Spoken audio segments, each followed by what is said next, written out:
Well, good afternoon.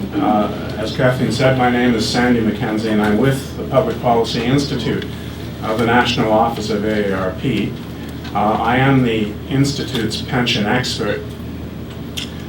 Prior to joining AARP, I was for many years on the staff of the International Monetary Fund in Washington, D.C., where, like most of my colleagues, I was a macroeconomist, but in addition with a specialty in fiscal policy and pensions. I can't help adding that, like the General Treasurer, I studied at Oxford on a Rhodes Scholarship, and to brag further, a book that I wrote on the decline of the defined benefit pension was recently published by, as it happens, Cambridge University Press. And I wanted to say that these plans provide tremendous security to retired people. I think it's hard to underestimate the security they do provide. As you know, they have largely vanished from the U.S. private sector, but they still remain, and they should remain, the dominant plan in state and local governments. I'm very pleased to be here today. I'm going to be talking about something we consider particularly important. It's already had a fair bit of airtime, even if it's somewhat technical. And that is the arrangements in the proposed bill for cost of living adjustments.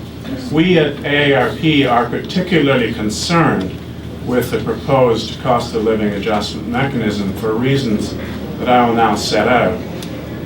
In fact, we would go so far as to say that the proposed COLA is really misnamed because it's not really a COLA in the conventional sense.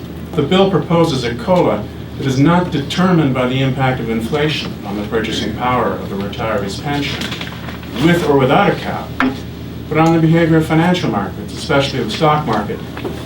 And it is wholly suspended until plan finances improve substantially. Given the length of time that is likely to elapse until the funding ratio reaches 80%, an alarming decline in the standard of living of many retirees is quite likely. Let me suggest a possible alternative to that procedure.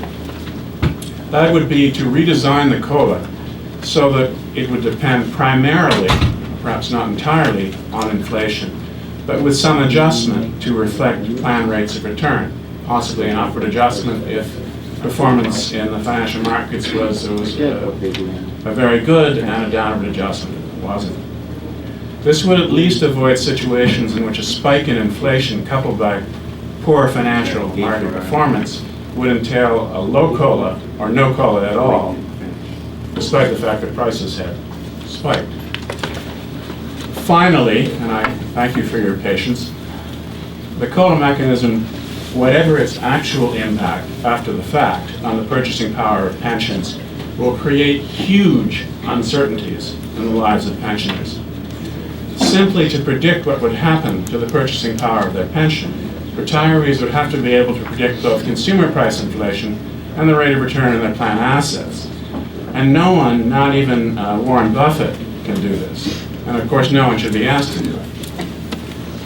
We urge you to reconsider the COLA's design, to give retirees more protection and less uncertainty about their financial situation. I will close by saying that the very well-known British Prime Minister Margaret Thatcher was famous for saying that there is no alternative. There is no alternative. Tina, she was called. Tina. But the fact is that there are always alternatives, even in difficult situations. And in this case, we feel there are more just and more efficient alternatives. You do not have to be a Rhodes Scholar to realize that there is usually more than one good way of solving a problem, even a very difficult one.